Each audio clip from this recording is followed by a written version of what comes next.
picture's a hit, everybody says they know the reason it was a hit. And so I did have a lot of different people saying, you have to have this in the movie. The studio was like, you have to have the love affair.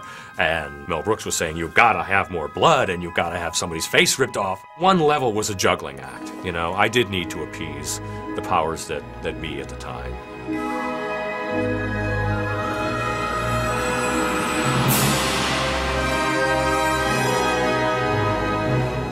Fly One was a huge success, made a lot of money. Fox was happy, Mel Brooks was happy, there were a lot of happy people around, and so they immediately announced that they'd put a sequel in the works. I had gotten the Academy Award for makeup with Stéphane Zupuy on the show, and on Fly One, which is it should be The Fly, but I call it Fly One now. Anyway, on Fly One, I got working very closely with not only the director David Cronenberg, but also the producer Stuart Kornfeld. I had a lot of input on a lot of different aspects of Fly One, including some of the lighting and some of the production design in very minimal ways, but enough that Stuart felt that I had some real promise. And he said, Chris, so you want to direct Fly 2, don't you? I said, well, I hadn't really thought about it. But I guess, I don't know. He said, well, because I just put your name in. I think they're going to go for it. And I was like, ugh! So it was great up front working with Stuart Kornfeld because Stuart's a very creative producer, and he's very supportive, got a lot of ideas. He's very active creatively. Stuart had an offer on another project, and he left the picture, and that's when Stephen Charles Jaffe came in. I got a call from Stuart Kornfeld, who had produced Fly One, and he asked me if I liked The Fly, the first one, and I said, yeah, I loved it. And he said, would I be interested in producing the sequel? And I said, absolutely. So I came in, I met Stuart, and we got along, and then he introduced me to Mel, and we got along, and that was quite interesting because I'd only known Mel Brooks as an actor and a comedian and, as a writer.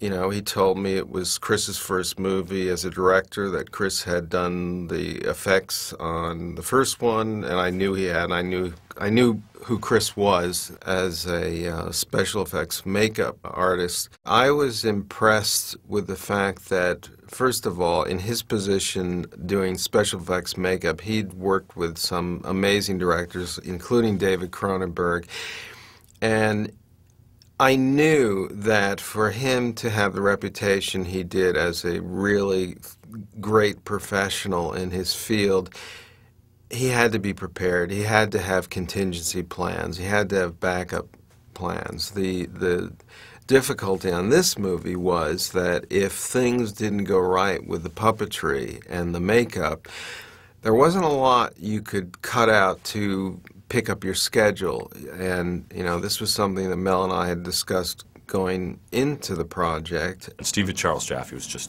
he's a great guy, really great guy, and brought up in the industry, and he's very gentle with first-time directors. He was really great. I never shied away from working with first-time directors. Everybody has to be a first-time director at some point or another, and I met Chris, got along with him very well, and got into the whole minutia of what would be involved in creating this creature. The script was a major boondoggle going into the project. What had happened with the movie was that it wasn't really on a tight schedule for production or anything like that. Fox had another project drop out, and then Fly 2 got thrown into the release slot, so suddenly it was a picture that had to start going really fast.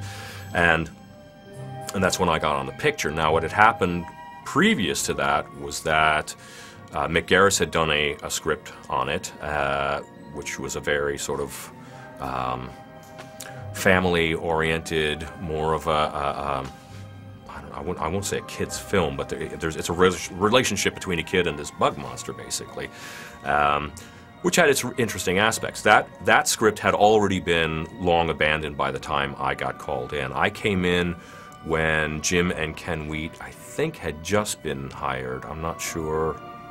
I was not really involved in that selection whatsoever. But I met with them immediately, and they went ahead, and they, you know, they're seasoned professionals as well. They sort of knew what they, you know, what they had gotten landed in, and so they basically wound up having to go through and come up with a script that addressed the committee's desires. So here I was, getting close to getting ready to go into pre-production on this with a script that I didn't know how to turn into a movie. So I went into the executives and I said, "Look, guys, if this is the script you want to turn into a film, you have to get somebody else because I can't do it." And I basically, I would say I walked off the film, but they didn't let me get out of the office. They said, whoa, wait. And they were great, and they said, well, what do you want? What do you need? And I said, well, I need something with, you know, that's got some more tug and pull and you know, higher gothic drama to it. And so they said, well, who do you want on this? And I had read Frank Darabont's Blob script and really liked it. And Frank wasn't established then as a fantastic filmmaker as he is, and so the vice president in that meeting just said, "Okay, get me Frank Darabont on the phone." You know, real Hollywood style stuff. It was great. We originally were planning to film the sequel to The Fly in Toronto, where the original was done, and there was no stage big enough for our sets, and the only stage in North America that could accommodate our hero set was in Vancouver at the Bridge Studios. We shot at a place called the Bridge, which is a huge, gigantic, long building. It's basically a big, at that time, was a big non-soundproofed, dirt-floored barn next to the railroad tracks. It was huge, and we used every inch of that. I mean, we built right to the roof, and it was really meant for special effects work, not for sound work. So we had a couple of those issues to try and deal with as we got into the show, which include laying cement flooring for sets and all kind of stuff. My travels were up to CWI as often as I could, but I'd also be getting tapes sent to me in terms of design work, things like that. The hardest aspect of the entire picture was not being in charge of the special effects. It was funny because most of my crew went, "Oh, this is going to be great, you know. Chris is going to let us, you know, we won't get the usual harassment, difficult time." Now you notice that this man from Venus came to our display area in 1949. The United States government. The one guy in the crew was like, "Oh, give me a break. You kidding? He knows what we're trying to get away with." So, and he was right. It was a tough show technically, but because it was just an incredibly great crew all over, everywhere, here in LA, up there, at CWI, Vancouver, it was wonderful. It really made it all doable. Casting was a thing I didn't know what was going on, because we started casting and I had a list of actors and actresses that I wanted to look at and interview, which I did, and my first choice had always been Vince D'Onofrio, who I really thought was great and just would be perfect for the role. The studio said, "Okay, fine, we'll do let's do some tests." So we shot film tests on him, and I just got back, no. Debbie Lucchese, who cast the movie, sort of talked to somebody else who knew somebody else, kind of thing, and we finally came up with Eric Stoltz's name. But I said, you know, great, let's try it, I'll talk to him. So went out and had dinner with him, and we were, very honestly, he asked me, he said, "So Chris, why do you want me in the movie?" And I said, "Because I think it's the only way I'm going to get this movie done. But let me ask you a question, why the hell would you want to go through all the makeup stuff again?" And he said, "Well, you know, it is what it is." So, you know, he got paid and I got to make the movie. You know, when Eric took the role and, you know, knew this was something that would be a daily occurrence once he became the Fly, I sat with him for quite a while also, because it's a horribly boring thing for an actor to go through.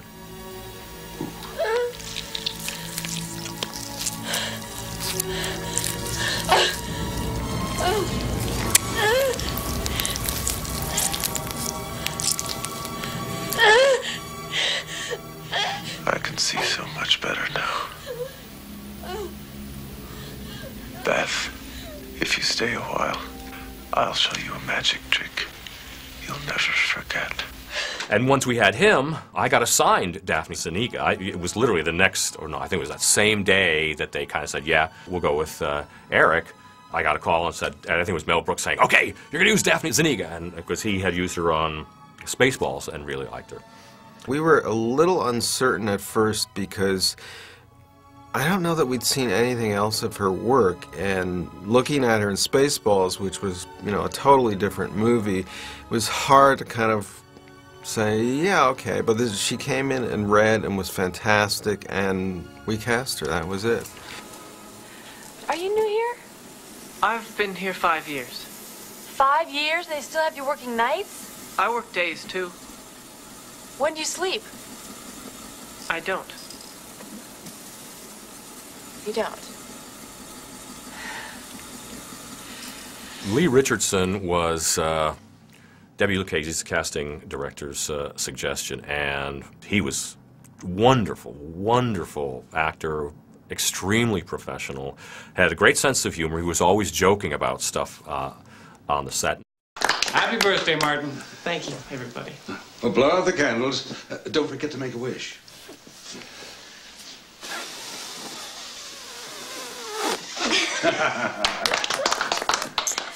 John Getz was great. He was a lot of fun. Very relaxed kind of guy. Came back and said, "Well, Chris, let's, you know, I'm happy to do it, but can we go somewhere with the character? Can we take it to the next level?" My favorite thing with him is don't sit in that chair when they come in there, because there's no explanation about it. He just kind of said, "Well, Chris, can I get away with it?" I said, "Yeah, do it. That's great. That's fun."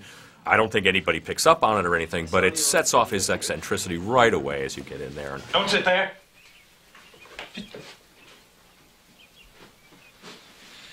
I had a conversation with Gina about coming back for the film, and she said, "Chris, I'd love to do it. I have no problems coming back. I'd love to help. I'd love to be a part of it.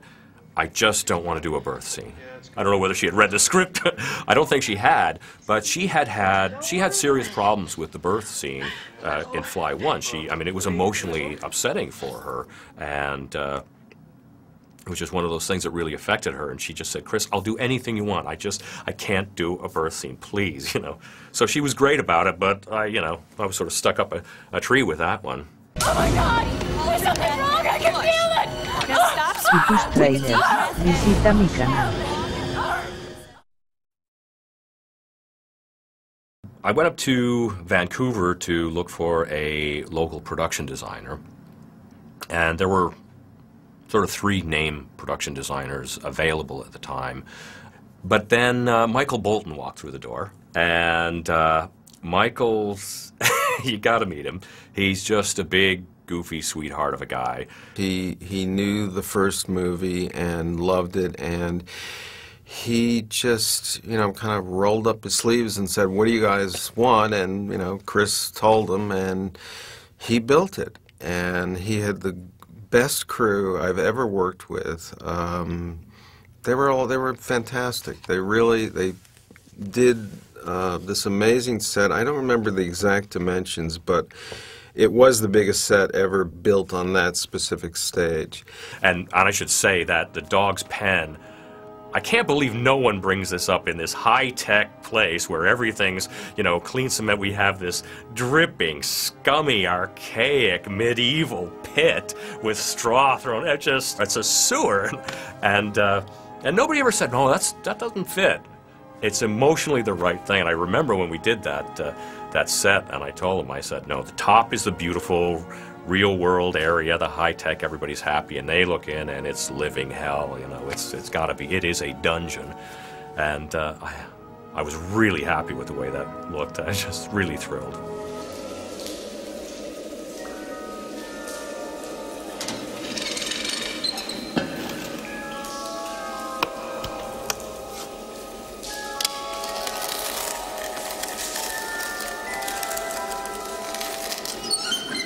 The DP was a real concern for me because obviously it's the look of the film, and I'd worked with a lot of really good DPs as an effects man, so I really appreciated what went into it and the kind of personality as well that it took to really get through it all.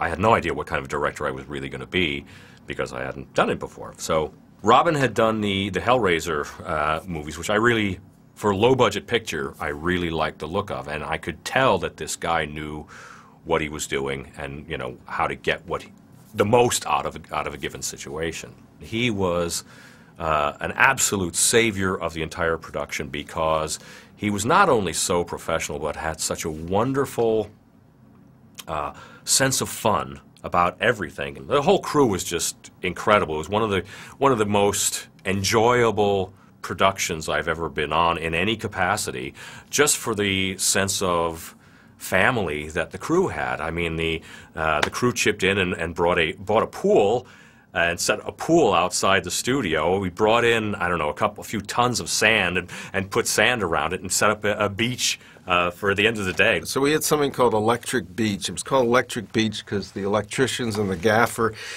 you know, pulled this thing together. And it really worked well because, you know, anytime Chris and I needed a favor from the crew, there was no, you know, hemming and hawing. They just did it.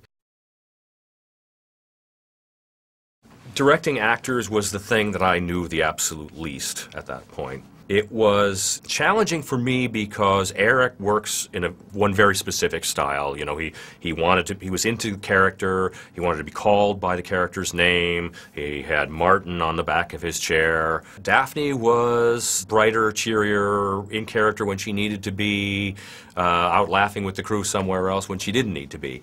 So it was fortunate for me that they both knew what they were doing. Because otherwise I don't know that I could have gotten them through the show. There were a lot of wonderfully experienced actors and actresses on the show, which was really great. Emery Lee was really great to work with. She was a very professional, very exacting actress, and Robin and I used to, we were in love with her, just totally in love with her, because she's just this tiny little lady, but just full of energy and life, and we used to challenge her all the time in the shots.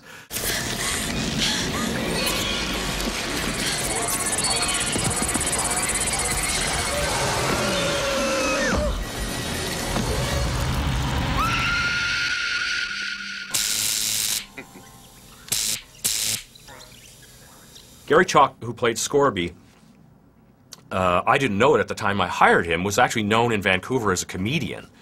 And a lot of the local people were kind of like concerned, like, going, this is an awfully serious role for Gary, and they were very hesitant about it. I never had a question, because Gary was great. Casting the kids was really hard. It was really difficult, because we assumed that we'd be able to find somebody in Vancouver.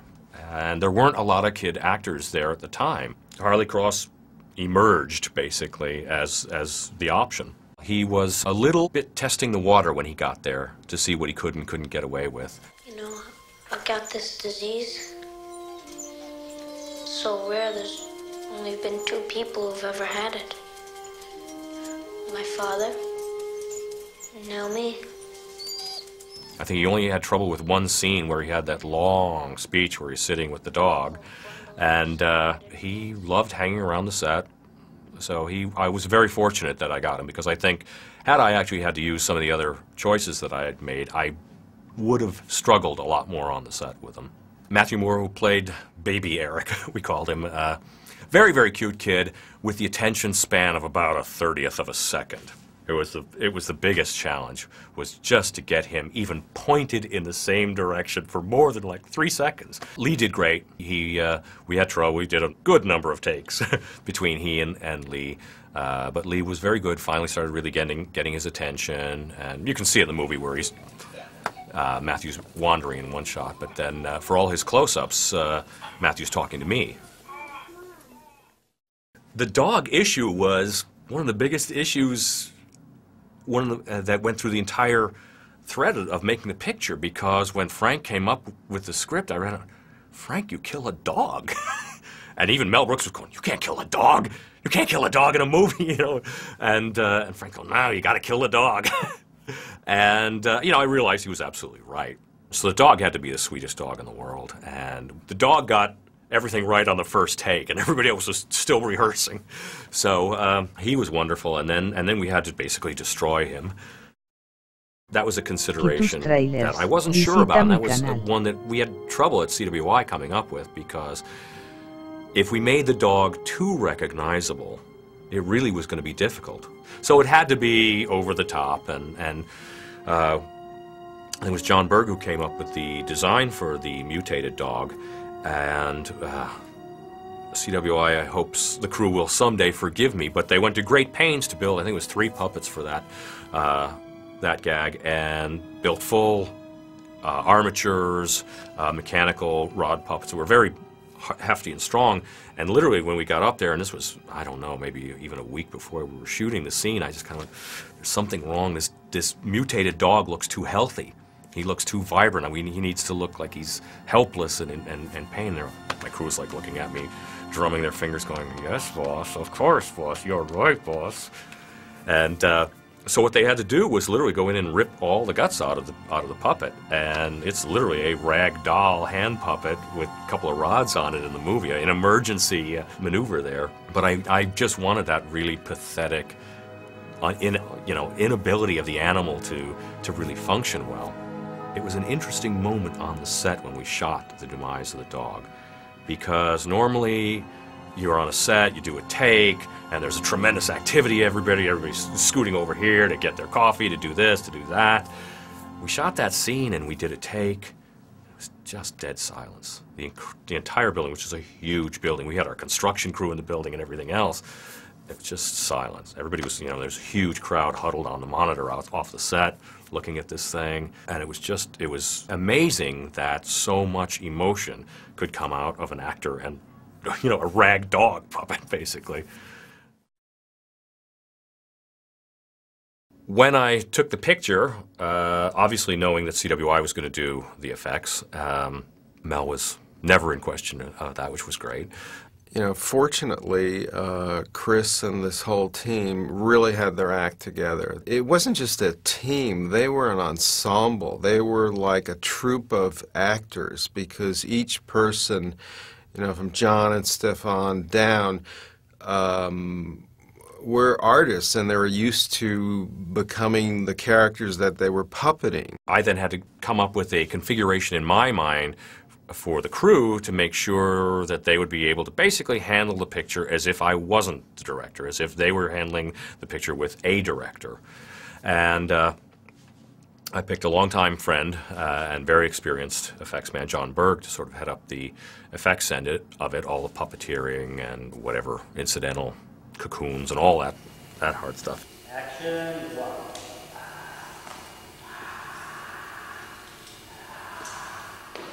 Hold the arms down. Sticks down.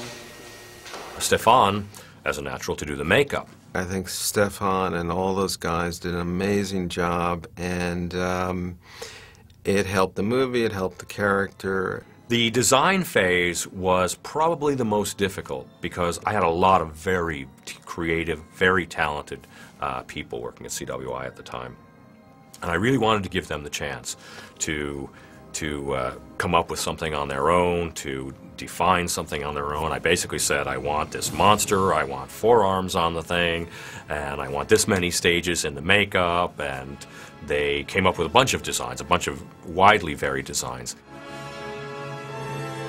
What wound up being the case in the design phase was my getting shots and video of maquettes and design work, and saying, no, do a little more of this, do a little more of that. And I did 1/2 of one very small little head for Stefan. I said, it's sort of something along these lines. And Stefan's a genius, and he just kind of went, okay.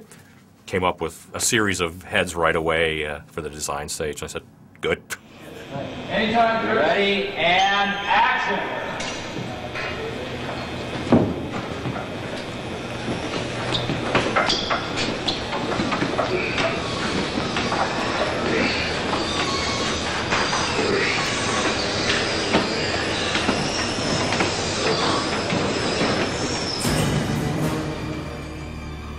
Oh, hold it. You wouldn't believe what I'm looking at here, sir. The monster itself was, it was as much of a challenge as Fly 1 because, in fact, more of a challenge, because in Fly 1 we had what we called the space bug at the end, what he finally turns into. Once he's not Jeff Goldblum anymore, he's a rubber puppet. He's a rubber puppet, fortunately, for a fairly short amount of time. But we still had to emotionally connect to that puppet. Well, here in Fly 2, we had to emotionally connect to a puppet for a much greater period of time and on a different level. We didn't have as much of the sympathy that was guaranteed by that point in Fly 1. It was key to come up with something that wasn't too much of a bug, too weirdly alien, that it was unrelatable. It had to have enough of a face in terms of eyes and a mouth that you can relate to it immediately and somehow look into its soul, if I can get away with saying that. From there, it was a matter of breaking down the script into what we're going to need here, what we're going to need there, what specific puppets are we going to need. There were a couple of main puppets. One was a sort of over-the-head puppet, which actually sat, it was sort of the bug's pelvis sat on somebody's shoulders. And so the puppet's way up here, and its arms are out here with rods, and there were obviously more mechanical close-up versions, a couple of full versions, the leaper puppet, all this stuff. He was a main player in the story, so we had to really make sure we were covered.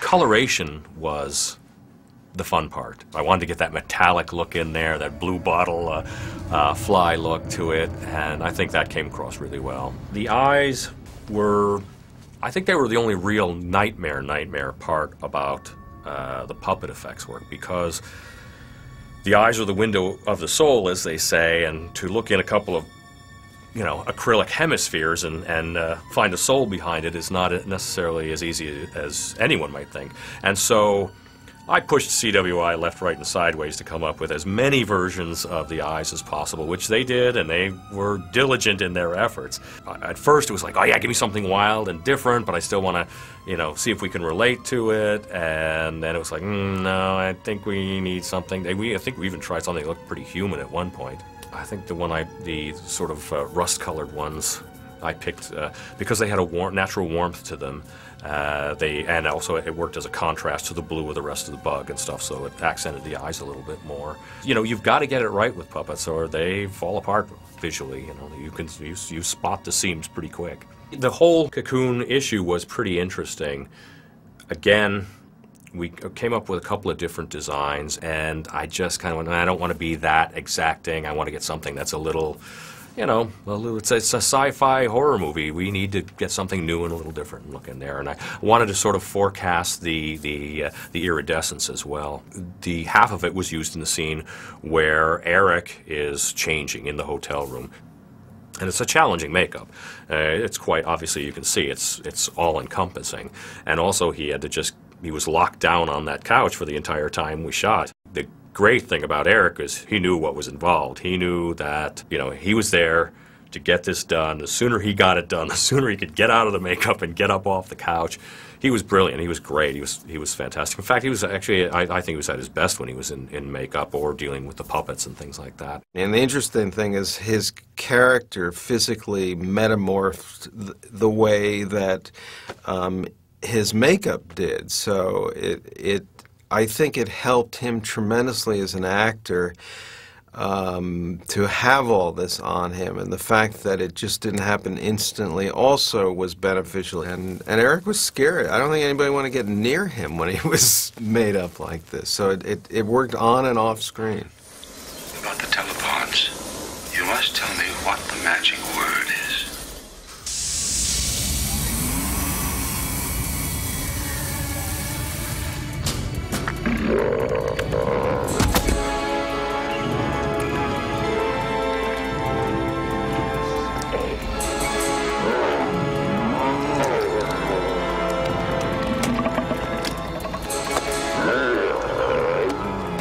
The Bartok Beast was pretty interesting because it had to it had to function for a couple of different things. The end sequence out of the telepod, where it pops loose, had to work so it was connected with Eric and still seem like it could be a separate character so that it could survive for this last scene. And the last scene just had to be this horrible, horrible existence and the absolute moral payback for the beast that Bartok was.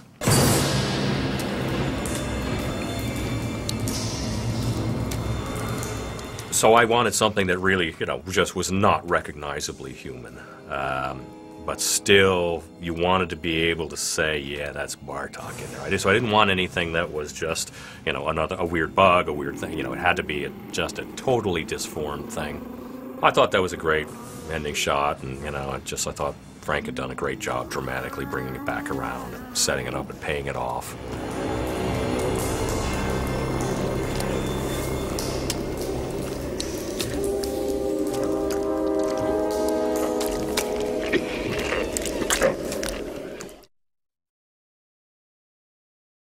One of the missing scenes is the hamburger stand scene, and this was just a fun scene. This was just one of those sort of breaks in the what had by that point in the story had become a pretty dark moment or level, direction it was going. And Mike Bolton's in it. He's actually the guy who's the coach.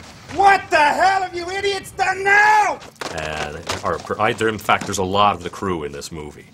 We shot. It was a location that was way the heck out in the middle of nowhere. I think it was the furthest of the locations we shot, and it was just supposed to be this thing of Martin just getting fed up with his condition, what everything else was going on. These kids tormenting him in typical kid fashion, and then the same thing everybody wants to do when kids push him too far, which is just shock the heck out of him, and which is what he did.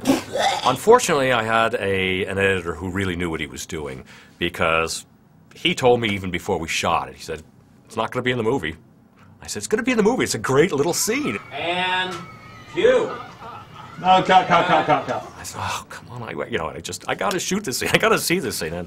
And so we shot it, and he put it together, and it worked, and it did everything he said it would do. It stopped the flow. I said, "Fine, you win." Give me 6 Bolton burgers, 6 Pepsis, and 6 fries, please.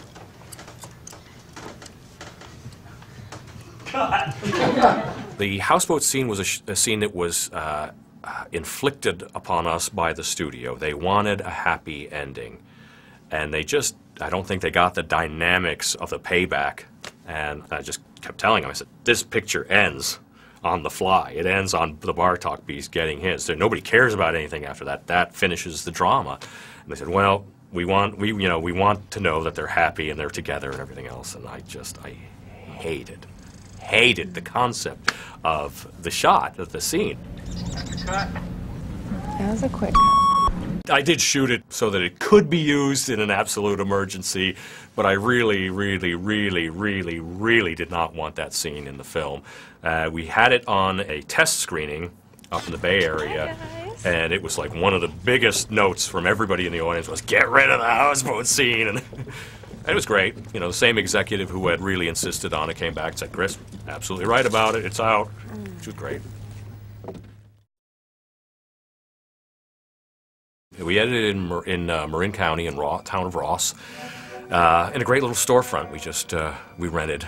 We'd taken over some offices in this quaint, bucolic little town of Ross, kind of like Peyton Place, but I don't know what the intrigues were in that town, but it was a great place to work. It had nothing to do with the movie business, and it was nice to edit, go out to lunch, and not see Hollywood people. It was great. Sean Barton, interesting story about Sean Barton was that he was suggested to me by one of the vice presidents in charge of the production, and who he had worked with previously. And I kind of went, I really don't want to choose anybody that any of the executives have worked with before. And I said, "Oh, well, I'll give him good consideration," and sort of blew him off. And then I thought, think I met him. Somebody else brought him up and said, yeah, he's pretty good. I think it was probably Stephen Charles Jaffe, actually. And he said, well, let's just meet him. And I said, okay, well, we met him. We met him down in Santa Monica at some bar, and he was there in a suit and little pork pie hat, and he's just always a mischievous devil, he is. And we just got on right away. He was a real hit. I said, great, he's going to work great. And then next time I was back up at CWI, I was with some of the crew, and I said, so yeah, and we got this guy, and we got this guy, and I got an editor, Sean Barton, and one of the guys goes, who? Sean Barton? He's an English guy. And he goes, he's my uncle. So, and I'm like, oh, really? So it was turned into a family affair, and they're both in the film, actually, in the shot, so. Sean was great. He was wonderful. I actually had not had much experience with post-production in general. He was great because he was on top of the film from the word go. He was cutting in Vancouver while we were shooting. He was showing me stuff along the way. He was showing me alternatives. He was saying, this is what's happening now with the flow here. Do you want it to lighten here? You want it darken? He was giving me my options as I was going. Having Sean there, having him edit at the speed he did was utterly helpful. You know, now you can pre-visualize things with, you know, animated storyboard programs, things like that. We didn't have that, so we had storyboards, but you know, just to be able to have the editor so close by and be so responsive was great. I think what drew me to using Chris was watching Hellraiser for Robin Vigil's work. And I kind of went, that's the big kind of monster score I want, you know. So then I listened to some other stuff of his, like, you know, this guy's he's got the right stuff.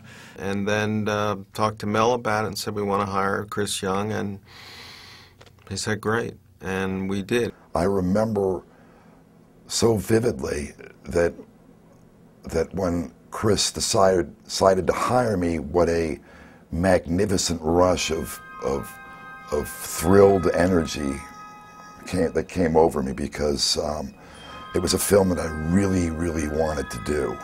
I went in and started on the project and thought maybe, just maybe, he's going to want me to write in that same style. And then I was going to have to sort of score this in the shadow of Howard. The wonderful thing that Chris did is he said, forget it. As I recall, it's not that he was saying wasn't a good score for that movie. He says, I don't want that score for my movie. I want you to do your score for my movie. He's a real interesting composer to work with, because he, at that point, wasn't the best piano player in the world. You know, now with all the electronic support, you know, you go and composer's got the entire symphonic score ready for you just to listen to on your first visit. Way back then in those days, you know, it was Chris and a piano, and he gives quite a performance, because he'll play and he'll just, oh, and he's cursing himself the whole time, and then it's this, and he's humming, and it's just like this wonderful blur of a character kind of going, but you get it. You really get what music he's bringing to it, and it was great. So Chris must have had a great imagination, because not only did he not come over every day because he was up north, I mean, not only did he not hear it with an orchestra, just me bashing away on the piano, but I don't think he came down that much. You know, I can't really recall, but my suspicion is just because of the distance. He wasn't able to visit me as often as guys who lived down the block would have been. So there was a lot of faith that was required. For me, you know, Fly 2 was a great learning experience. It was my first feature. It was a great experience. There were very trying times. There were very exhausting times, but I had the support of a great many very qualified, good-hearted people, and that just made it magic. There were things about it that I'd changed. There were things about it I wish I hadn't done. There were fights I wish I'd fought a little harder with the studio, but overall, it was a great experience. I'm glad I did it. I hope the film is watchable, and you know, I hope people can take it in the framework that it was meant to be. You know, it's a monster movie.